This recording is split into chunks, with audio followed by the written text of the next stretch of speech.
The faint hum of a pristine vacuum cleaner echoes through the kitchen. Karen, mid-40s, stands tall in her well-maintained home, eyes narrowed, inspecting every inch of the space with a quiet, methodical scrutiny. The countertops gleam under the lights. The floorboards are flawless. Every detail is in place. She adjusts a photo frame by the window, straightening it just a fraction, as though the room will somehow fall apart if it's not perfect. Her phone buzzes. She looks at the screen, just a reminder. A text from Linda, a neighbor, confirming the time of the community board meeting. Karen sighs in satisfaction before turning toward the front door. She opens it and steps out onto the porch, the sunlight briefly catching her eyes. The air smells of freshly cut grass, and the manicured lawns of the community stretch out like a well-organized canvas. Her gaze is sharp as she surveys the street, hands firmly gripping the clipboard she's brought along. She's the president of the Homeowners Association, and today, like every day, she's inspecting the community with a practiced eye. Rules are rules, and she's the one responsible for making sure they're followed, every last one of them. Karen takes a slow, deliberate step forward, eyes immediately catching a small garden gnome next to the Andersons' house. The gnome, bright red hat, a mischievous smile, has no place here. She makes a mental note. Remove by next week. Moving on, she pauses in front of the Thompsons' home. Their lawn ornament, a simple angel holding a bird, has been misplaced, just slightly out of alignment. Karen's lips press into a thin line. Another violation. She scribbles a note on her clipboard, her fingers tightening with a small but sharp sense of satisfaction. She doesn't pause for long. It's as if the flaw of their garden ornament is an affront to everything she's worked for. Each small imperfection demands her attention. After all, this is her world. She has carefully crafted it, shaped it, and the community depends on her for it to stay that way. She moves forward, past the Harrisons' house, where the lawn isn't trimmed evenly. Another note, another mark on her clipboard. As she does, she notices the slight shift in the residents' behavior when they see her. The way they quickly go inside, heads down, faces a little too tight. They know what's coming. A faint murmur of voices reaches her ears as she continues her rounds. Some of the neighbors are standing at the end of their driveways, heads together, talking. Their conversation hushes the moment Karen approaches.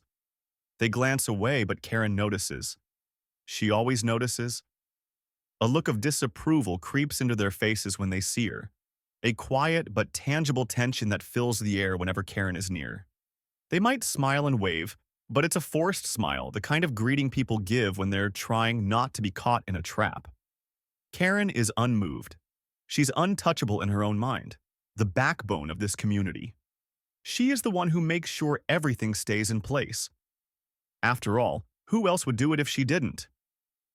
People might grumble behind closed doors, but they need her. She approaches another house, the Parkers, and glances at the bushes out front. Not only do the bushes need trimming, but the hedges are a shade of green that she deems unacceptable for the HOA-approved color palette. Without hesitation, she makes another note. It will be addressed. It always is. Karen's mind is relentless.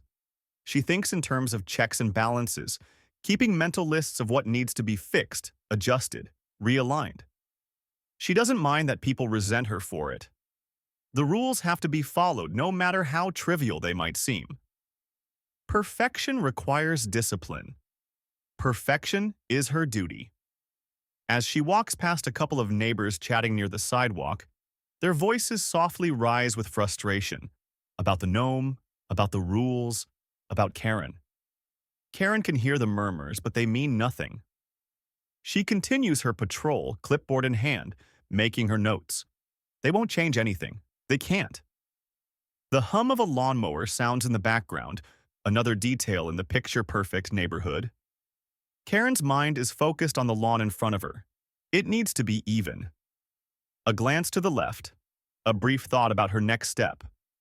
She jots down another note. Lawn must be leveled, patchwork visible.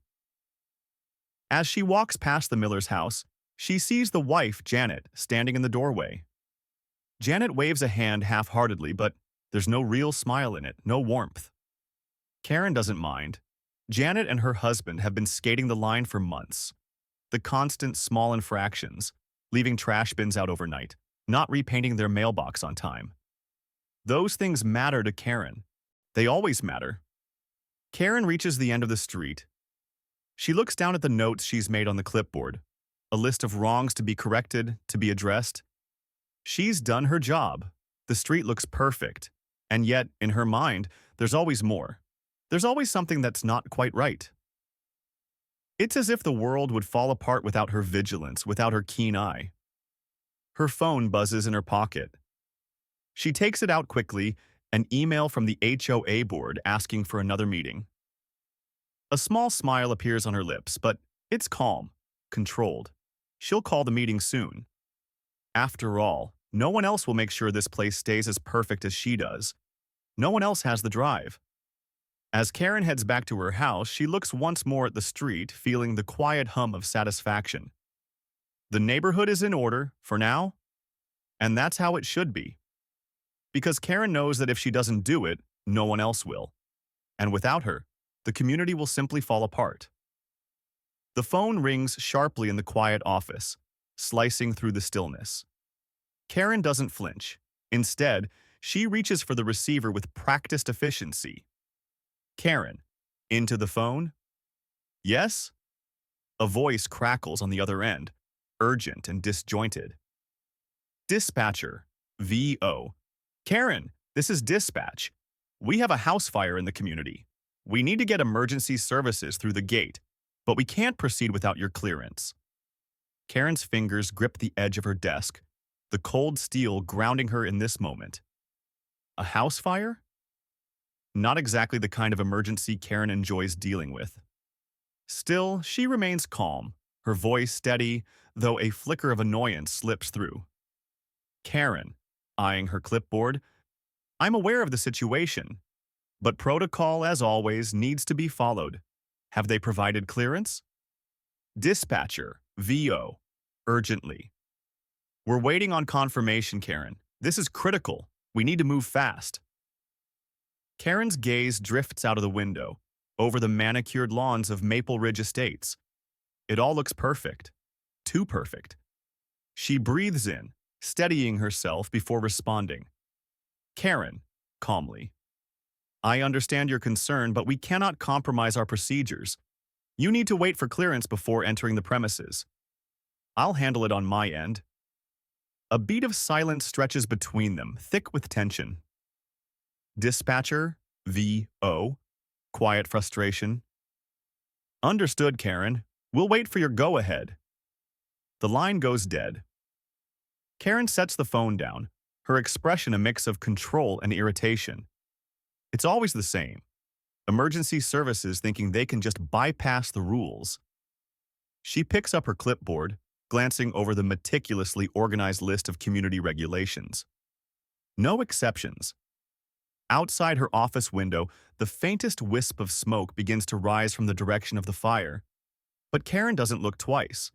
She flicks a pen back and forth between her fingers, lost in the rhythm. Rules, order, control.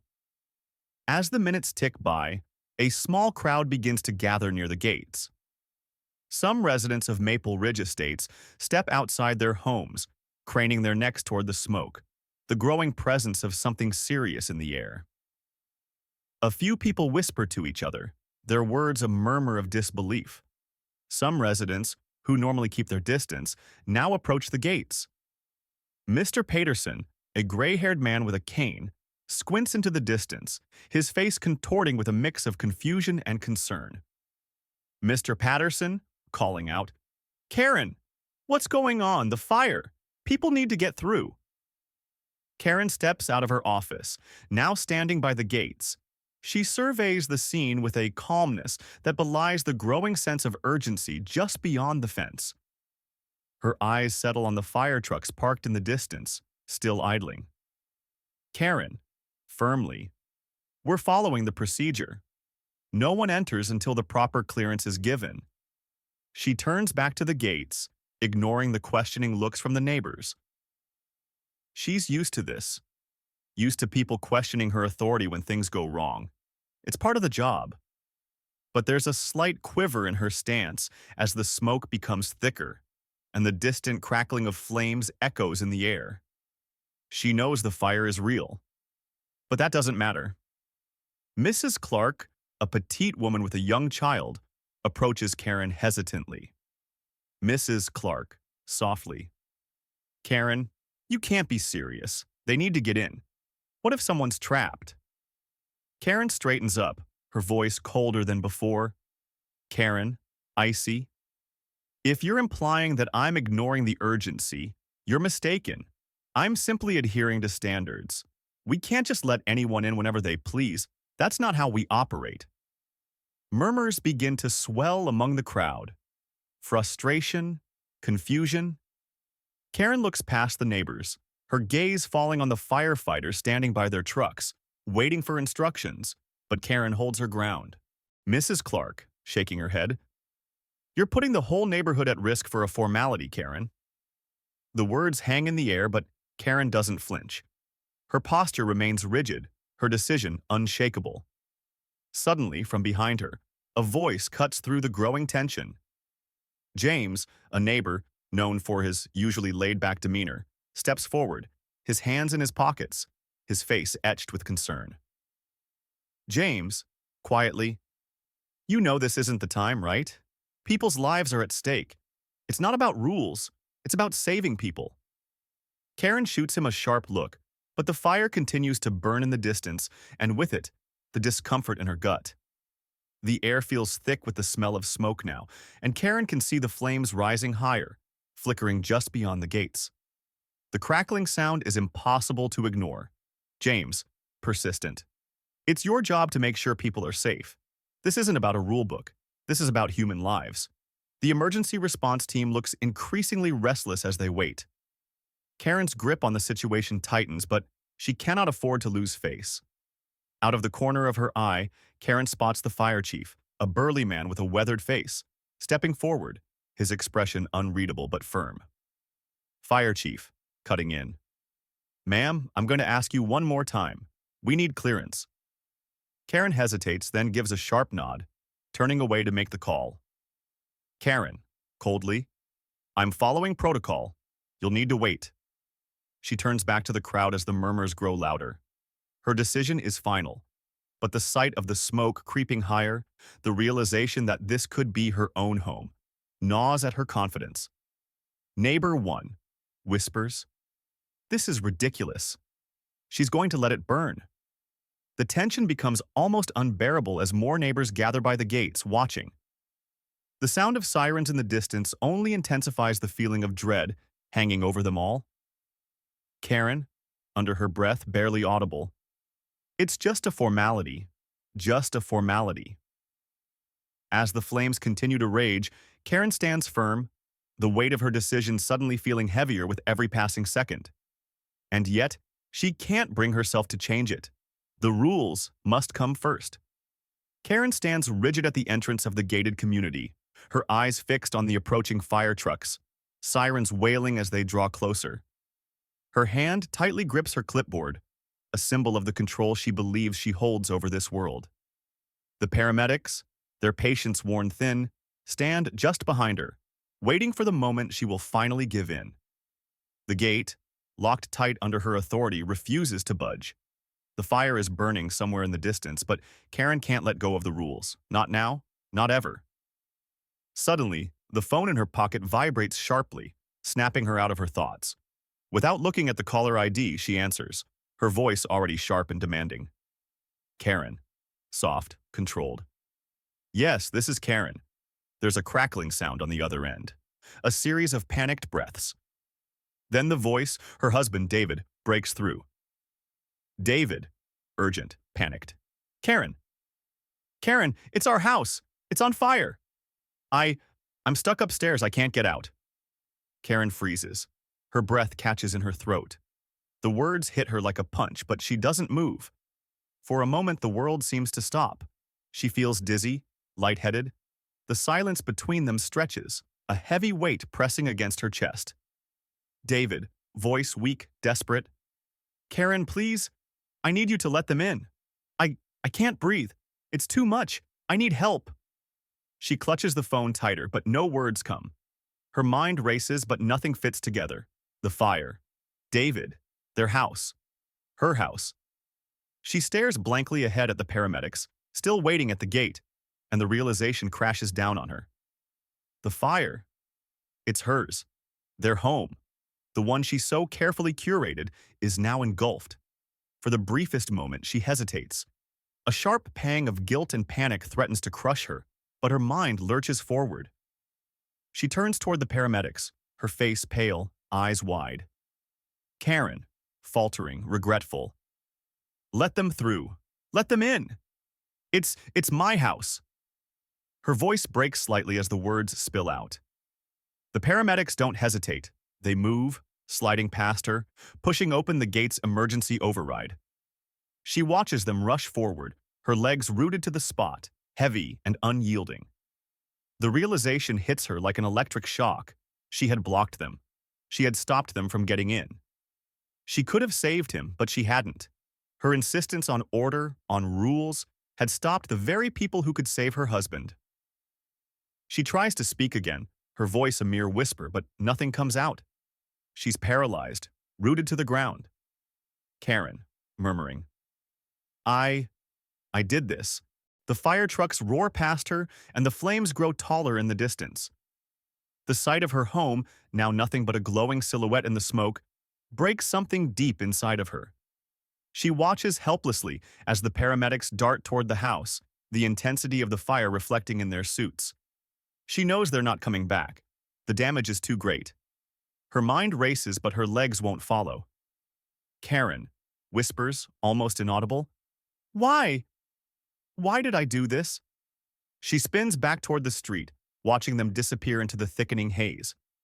A shadow of her former self, she stands there, utterly broken, as the night closes in around her. She was once untouchable. Rules were her fortress. But now, that fortress is crumbling to ash. She can hear the crackling of the flames in the distance, but they don't feel real. They don't feel like the world anymore. She looks down at her hands. Her perfectly manicured nails tremble. Her mind flashes back to the moments earlier. The gate, the clearance, the refusal. The fire was real. It wasn't just another rule that could be bent, but her stubbornness, her belief that everything should follow procedure, had led her to this. Karen, whispering to herself in disbelief, I could have saved him. She can't move. Her pride has held her in place, but now, there's nothing left to hold on to. Karen, voice breaking. I blocked them. The realization sinks in deeper, and the crushing weight of what she has done threatens to drown her. The sound of a loud thud pulls her out of the fog. She looks up, her heart racing. The paramedics emerge from the smoke, carrying David, his body limp and covered in soot. His eyes are barely open, his face an ashen mask of exhaustion. Karen, pleading, frantic. David, are you okay? Please talk to me. David's body is dropped gently onto a stretcher. He coughs, the sound painful, hoarse. David, weak, barely audible. Took you long enough. The words sting, not from anger, not from blame, but from something deeper, disappointment. She swallows hard, feeling the weight of it. The silence between them now feels unbearable. The paramedics work swiftly, checking his vitals, their focus intense. Karen is left to stand there, a cold emptiness filling her chest. She watches as the stretcher is loaded into the ambulance, her thoughts still reeling. Karen, softly, defeated. I'm sorry, but the apology falls flat. David doesn't respond. He's gone now, his body moving away from her. The once perfect world Karen had built is gone, reduced to rubble. The ambulance pulls away and Karen is left standing there, rooted to the ground, her eyes on the last of the fire trucks disappearing into the smoke. She's lost everything she thought was within her control. For the first time in years, Karen feels small. XT. Karen's house. Night. The fire rages, billowing thick black smoke into the sky. The crackle of burning wood and the roar of the flames are deafening. Karen stands frozen at the entrance to her now ruined world, watching as the firefighters work frantically to control the blaze. Her perfectly manicured nails dig into the palm of her hand, but she doesn't move. She can't. The flames climb higher, devouring everything she once prided herself on. Her expensive furniture, the hand-picked decor, the impeccable landscaping she'd overseen for years. Her perfect life is disappearing before her eyes. A firefighter dashes past her, his face smeared with soot. Karen watches him, wide-eyed, as he disappears into the house. The realization sinks in. She has no control here and never did. In the distance, the neighbors gather in hushed groups, watching the scene unfold with a mixture of disbelief, curiosity, and, dare she think it, satisfaction. Mr. Patel, one of the residents, glances at his wife, a slight smirk pulling at the corner of his lips. Mr. Patel, softly to his wife, "Karma's a funny thing, isn't it?" His words carry just enough to reach Karen, who winces, her face flushing as she turns away. She hears murmurs, people talking about her, about the rules she made them follow, about the arrogance she exuded, and now, this, Karen's POV. The fire, now uncontrollable, consumes her home. The walls she'd spent years decorating, the handcrafted furniture she'd bought on sale, the garden statues she'd insisted on placing just right. All of it is nothing more than glowing embers and twisted metal. The once pristine white fence now a charred skeleton. Her world is collapsing. The crackling fire is no longer a sound of destruction, but a harsh reminder. She'd insisted on perfection for so long, but now there is nothing left to hold on to. XT, front yard. Moments later. Karen's hands tremble as she watches David, barely conscious, being carried out of the house by a firefighter. His face is blackened with soot, and his clothes are torn. His body is limp like a rag doll, his chest rising and falling with shallow breaths. Karen's heart stops as she stumbles forward, desperate, her feet stumbling over the pavement. Karen, her voice trembling, breathless. "David! David, please, are you okay?" The paramedics step in her way, but Karen ignores them. She pushes forward, her eyes fixed on her husband, barely able to look at him without feeling the weight of her failure pressing down on her chest. Firefighter number 1, shaking his head, blunt. "You got lucky. Another 5 minutes and it would have been different." Karen's throat tightens. Her mind reels, but the words hit her like a slap across the face. She stares at her husband's barely open eyes, her voice faltering as she whispers, "Karen," softly, almost to herself, I didn't know it was you." David's eyes flicker, his lips parting slightly as he struggles to find his voice. His words come out weak, but they are sharp, piercing her. David, weakly, with a bitter laugh. "That's the problem. You never know, Karen. And now we almost paid for it." A deep silence falls between them. The screams of sirens in the background, the sound of water hoses spraying. It all fades into the background as Karen is left standing there, broken. The weight of the words, the guilt, the helplessness of the situation, it all crashes in on her. David is moved onto a stretcher. She wants to reach out, to apologize, but the words are gone. There's nothing left to say that would undo what she's done. She watches as the paramedics work quickly, trying to stabilize him, as her world, her once-ordered perfect world, continues to burn away. The phone buzzed again. Another message from a neighbor, this time with a link to a video. Karen stared at the screen in disbelief. There she was, standing at the gate, clipboard in hand, blocking the paramedics. She had never imagined something like this would be shared beyond the gates of Maple Ridge Estates.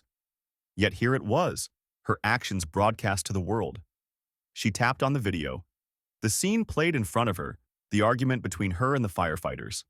The moment they tried to convince her that this was a real emergency. And then the moment the gates opened with a loud mechanical hiss and the paramedics rushed in. The video cut to Karen, standing frozen, watching them go. Her face, caught in that instant of realization, was now forever etched in the public eye. The comments flooded in. At first it was a trickle, whispers from neighbors, then quickly growing into an avalanche of judgment and mockery. Karen, the tyrant. She almost let her own house burn down because of protocols. I guess the rules don't matter when it's your house on fire. Karen felt the sting of each new notification, each comment a new wound she couldn't escape. The video spread across social media, and soon people from outside the community began commenting. Strangers laughed at her. Some even felt sorry for her, but the majority of the comments were cruel, with a tone of judgment that Karen couldn't avoid. Later that day, her phone rang again, this time from Sarah, a neighbor she hadn't spoken to in months. Karen's hand shook as she answered. Karen, I just wanted to say I can't believe what happened. Sarah's voice trembled. You nearly killed your husband. That's not something anyone can just brush off. Karen started, but Sarah interrupted her. No, don't even try to explain, Sarah cut in. We all knew you were strict, but this was too far. People are talking about it. A lot of people. You're not the queen anymore, Karen. You lost everything you thought you had control over. Karen's throat tightened, and she hung up without responding. She didn't know what to say. Sarah's words echoed in her mind as she slumped into the chair, staring at the image of herself on the screen. She didn't recognize the woman in the video. She had thought she was strong, in charge, untouchable. But now she was the joke of the neighborhood. As evening fell, the neighbors gathered outside, whispering and pointing. A few of them looked over at Karen's house with pity, while others wore expressions that suggested something between satisfaction and relief. The entire community felt the shift, a subtle but undeniable change in the air. A few stood in small groups, exchanging opinions on what had just transpired, and for the first time, Karen noticed that no one was afraid of her. No one looked at her as the person who held the power. The once immaculate house she ruled over had now become a symbol of her humiliation. The following morning, the HOA board called an emergency meeting. Karen had been expecting it, but it didn't make it any easier to sit in that sterile conference room. The faces around the table, once respectful and fearful of her authority, now seemed colder, more distant. The chairman, Mark, cleared his throat before speaking. Karen, he began, his tone professional but laced with an air of finality. The board has met to discuss recent events. As you know, the incident with the paramedics has caused significant concern in the community. We've received complaints. And quite frankly, your actions have compromised the integrity of the HOA. Karen's mouth went dry. She tried to hold her head high, but the weight of the words felt unbearable. I did what I thought was best, she whispered, but it came out as an excuse. Even she didn't believe it. Mark nodded slowly, his eyes never meeting hers. The community no longer trusts your leadership. You've lost the respect of the residents, Karen. People are frightened, angry. Some have even threatened to leave the neighborhood if something isn't done. A hushed silence filled the room. Therefore, Mark continued, the board has decided that your position as HOA president is no longer tenable. Karen's breath caught in her throat. You can't just... It's already been decided, he said firmly. Your reign is over. The words echoed in Karen's ears, and everything inside her rebelled against them. But deep down, she knew the truth. Her power was gone. When she stood up to leave, no one spoke to her. The cold stares of the board members were all she could focus on, as the reality of her fall from grace finally hit. The years of being untouchable had led to this, her rejection. As Karen walked back through the halls of the building, she saw some of the residents passing by. They didn't look at her with fear anymore, just quiet indifference. One woman, who had once avoided her, now gave her a slow, deliberate smile. I guess the rules don't always work in your favor, huh? She said in a voice laced with mock sympathy. Karen forced herself to keep walking, but every step felt heavier than the last. The feeling of freedom in the community was palpable, like a weight being lifted from the shoulders of the residents. They could breathe again. At home, Karen stared at her phone, the notifications still coming in. The memes, the sarcastic comments, the video of her standing in front of the gate, clipboard in hand, blocking the paramedics was now the defining image of her life. She was no longer the powerful HOA president. She was the joke. The doorbell rang, and Karen jumped. It was David, her husband. He looked at her with tired eyes. His voice was softer than usual, but the sting was still there. You lost everything, didn't you? He asked. Karen nodded silently, feeling the weight of the truth settling in. For the first time, she didn't have an answer. She had spent so long fighting for control, for rules, for order. But in the end, none of that mattered. What had she lost? Her power, her marriage, her dignity? She turned away, and for a fleeting moment, she wondered if she would ever be able to recover.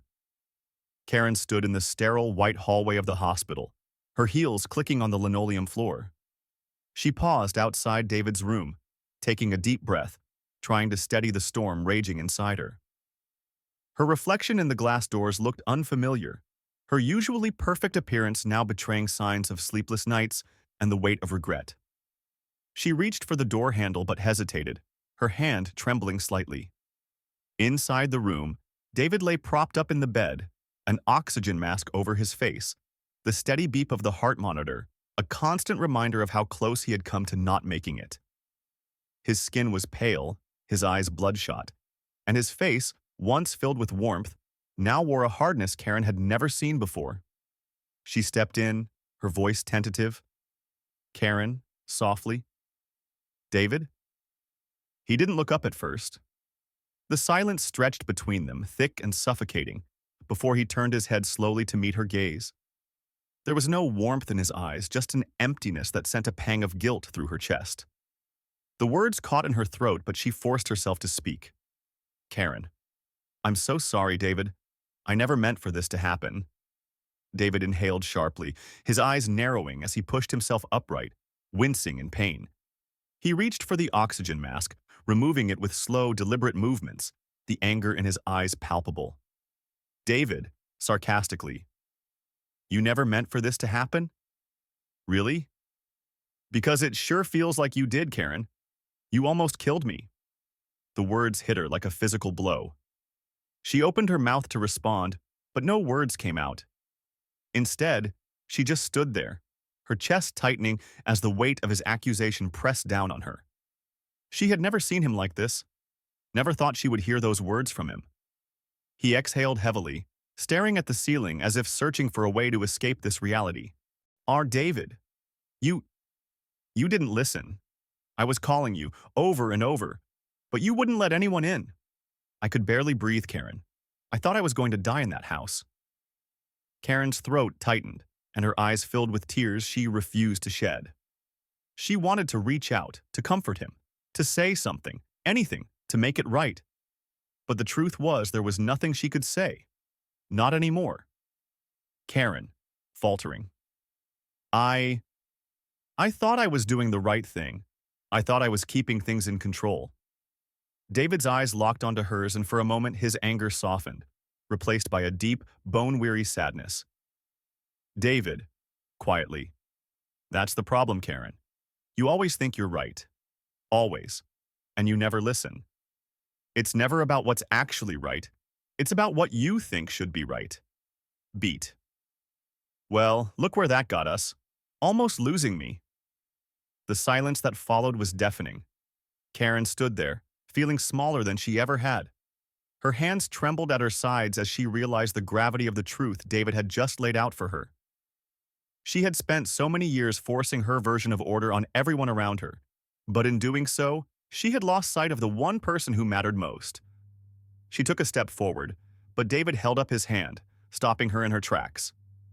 "David, don't. Just don't, Karen." Karen nodded, her heart sinking as she realized that whatever was left between them was hanging by a thread. She opened her mouth again, but the words felt hollow. There was nothing left to say. The next few days passed in a blur. Karen found herself moving out of the house she once adored, her possessions packed into boxes with no real destination. The grand, pristine house that had once symbolized her power was now gone, replaced by the empty, unfamiliar walls of a rental home on the edge of town. The walls felt colder, the space smaller, and the silence louder than it had ever been. She sat down on the couch, the unfamiliar comfort of the new place sinking in. There was no ornate furniture here, no perfect decorations. It felt lifeless, a stark contrast to the meticulously crafted life she had once held so tightly. The phone buzzed in her pocket, pulling her back to reality. She reached for it, her fingers numb, and checked the screen. It was a notification from social media, a new post. Her heart skipped as she clicked on it. A video of her at the gate, blocking the paramedics, was playing. She watched herself, her arrogance, her stubbornness, her refusal to help. The comments flooded in, each one more cruel than the last. Tyrant blocks paramedics. Karma strikes again. Guess rules really don't work when it's your own house burning. She kept scrolling, her face burning with humiliation as more and more people weighed in on her failure. The video was everywhere. People were laughing at her, some angry, others mocking her for her rigid sense of control. Karen's heart sank lower with each passing moment. This wasn't just a mistake anymore. It was her downfall, the end of everything she'd worked for, and for the first time she couldn't hide from the truth. Her reputation, the one she had so carefully crafted over the years, was now in tatters. She threw the phone down onto the coffee table and sank back into the couch, the weight of everything pressing down on her. The familiar feeling of control that once defined her was now slipping through her fingers. The rules, the order, the power she had clung to for so long, they no longer mattered. In this new life, in this empty space, Karen realized that the one thing she had truly lost wasn't just her house or her position. It was the illusion that she was in control of anything at all. Her fingers hovered over the phone again. She had almost convinced herself to check social media once more, to maybe, just maybe, find something that would make her feel less worthless. But she stopped herself. Maybe for once she didn't need to know what others thought. She stood up, looking around the small rental, the silence settling in around her like an unwelcome companion. She had no answers, only the sharp sting of regret, the echo of what she had lost, and the haunting question of whether she could ever truly change. But for the first time in a long while, she wasn't sure what came next. Karen stood by the window, staring out at the street. The neighborhood was quiet, too quiet. No one lingered outside anymore. No laughter from children playing, no sounds of lawnmowers or gossiping neighbors. It was as if the entire world had moved on, and Karen was left standing still, stranded in the wreckage of her own making. The house she now lived in was small, cramped, and unfamiliar. No tall gates, no manicured lawn, no ornate decorations adorning the walls. The space felt empty, devoid of purpose. The silence pressed in on her, suffocating her with thoughts she didn't want to confront. She sat on the edge of a worn-out couch, her fingers absent-mindedly tracing the lines of the cushion. How did it all come to this? One moment, she was the ruler of Maple Ridge Estates, dictating every aspect of life there with an iron fist. The next, she was a stranger in her own home, a woman who had lost everything. She let out a breath, her chest tight. Karen had spent so many years building walls around herself, convinced that control was the key to happiness, that perfection was something to be achieved at all costs. But now, looking at the remnants of her life, she realized how much she had sacrificed for that illusion. Her husband, Paul, was in the hospital, recovering, but their relationship felt like a distant memory. His words haunted her. "You almost killed me." She had been so focused on her rules, so fixated on maintaining the community's image, that she had failed to see the damage it was doing to the people closest to her. The phone on the table buzzed, snapping her out of her thoughts. It was a notification, a community group meeting. Volunteers needed for a local event. The flyer popped up on the screen, the message simple. Looking for help to organize the neighborhood projects. Join us and make a difference. She stared at it for a long moment. The temptation to pick up the phone, to sign up and try to find some way to prove to herself that she was still important, was strong. It had always been about control, about maintaining a role. But for the first time, she didn't reach for it. She didn't move. She just sat there, the weight of it all crashing down on her. A small part of her was relieved. A bigger part of her, though, was uncertain. The life she had lived, the role she had so rigidly defined for herself, was gone. The title of HOA president meant nothing now. The rules, the regulations, all the power she had so carefully hoarded were irrelevant. She had built her identity around them, but now, without them, she was left wondering who she really was. The thought terrified her. For years, she had prided herself on her control, on knowing what needed to be done, when it needed to be done. But now, sitting in this empty room, she wasn't sure of anything. She had never learned to just be, to exist without the armor of authority, to just live without needing to make everything conform to her standards. The sound of a car passing by outside broke her reverie. The noise was so small, so insignificant in the grand scheme of things. Yet in this moment, it felt like a reminder that life had moved on without her. The flyer still sat on the table. She didn't pick it up. She didn't throw it away either. A part of her wanted to leap back into action, to fix something, to regain that sense of purpose. But another part of her knew that doing so would only be a bandage on a wound that needed time to heal. It wasn't about control anymore. It was about letting go.